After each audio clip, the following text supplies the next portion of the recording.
Mr. Mean lived up to his name. He lived in what could have been a nice house, but wasn't. He never painted it, or mended the windows, or repaired the roof.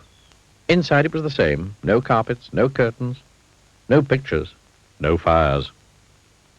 And Mr. Mean was so mean he made his furniture out of old orange boxes and then complained about the price of nails. Why, he was so mean. Do you know what he gave his brother for Christmas last year? A piece of coal. It wasn't as if Mr. Mean didn't have any money. Oh, no. He had lots of money. But would he spend it? Not old Meanie. Not if he could help it. One day he was sitting in his gloomy kitchen having a gloomy meal when there was a knock at the door. Drat, he said, because he didn't like people. Drat and bother. He opened the door, and there on his doorstep stood a wizard. A rather fat wizard. "Hello," said the wizard. "I wonder if, by any chance, as it's such a warm day, you could possibly, if it's not too much trouble, be so kind as to, if it's not inconvenient, perhaps, as I'm very thirsty, provide me with, do you think, a glass, if it's not too much to ask, of water, please?" He was a very wordy wizard. "No," replied Mr. Mean rudely, and shut the door in his face.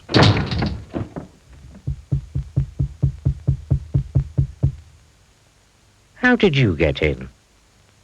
"Well," replied the wizard, "it was by, how shall I put it, I just, waved the old what's-his-name magic wand, don't you know, and then, well, here I am, if you know what I mean."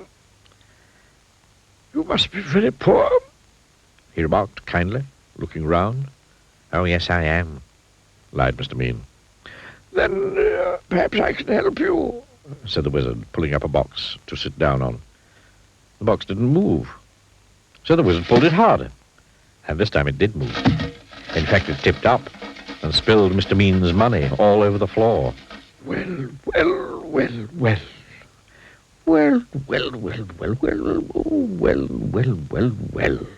It would appear to me that you, sir, are an old meanie.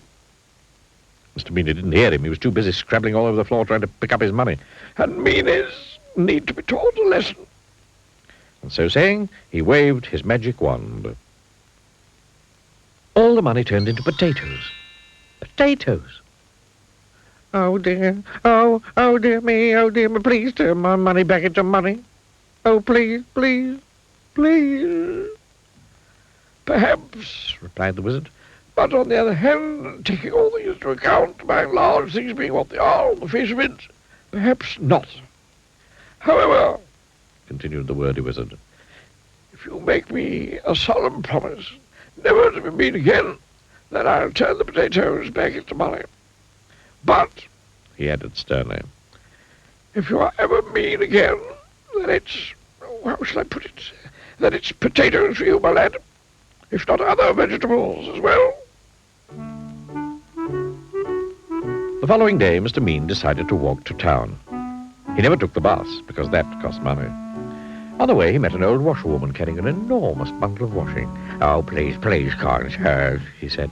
"Could you possibly help me to carry this washing? It's so heavy." "No," replied Mr. Mean. "It's your washing. You carry it." But as soon as he'd said that, he felt a tingling in his nose. Mr. Mean's nose turned into a carrot. "Oh, no," he gasped. The old washerwoman chuckled. And then Mr. Mean remembered the wizard's words. "Yes, oh yes," he cried in a panic. "Of course I'll help you, of course." And the carrot turned back into a nose, and off he went. The old washerwoman chuckled again, and turned back into the wizard. It had been him all along, you see. Then Mr. Mean passed by a cottage garden. In the garden there was an old man chopping wood. Excuse me, he called. "Could you give an old man a bit of a hand, young fellow, my lad?" "No," replied Mr. Mean. "It's your wood. You chop it." But as soon as the words had passed his lips, guess what happened? His ears turned into tomatoes. "Oh, no," he gasped. The old man chuckled.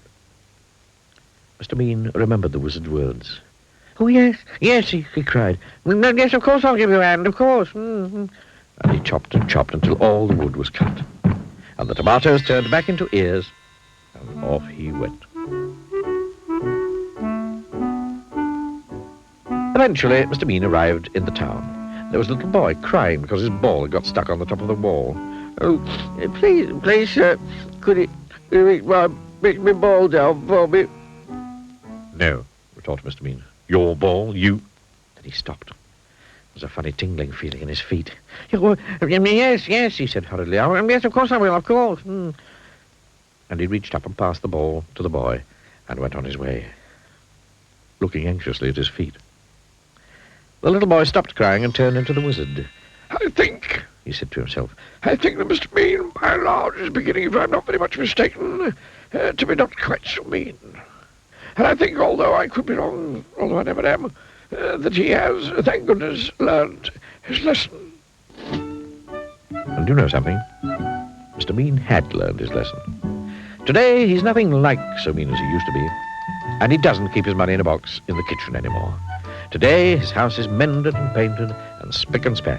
And he's turned into quite a generous sort of fellow. Goodness, he's so generous. Do you know what he gave his brother last Christmas?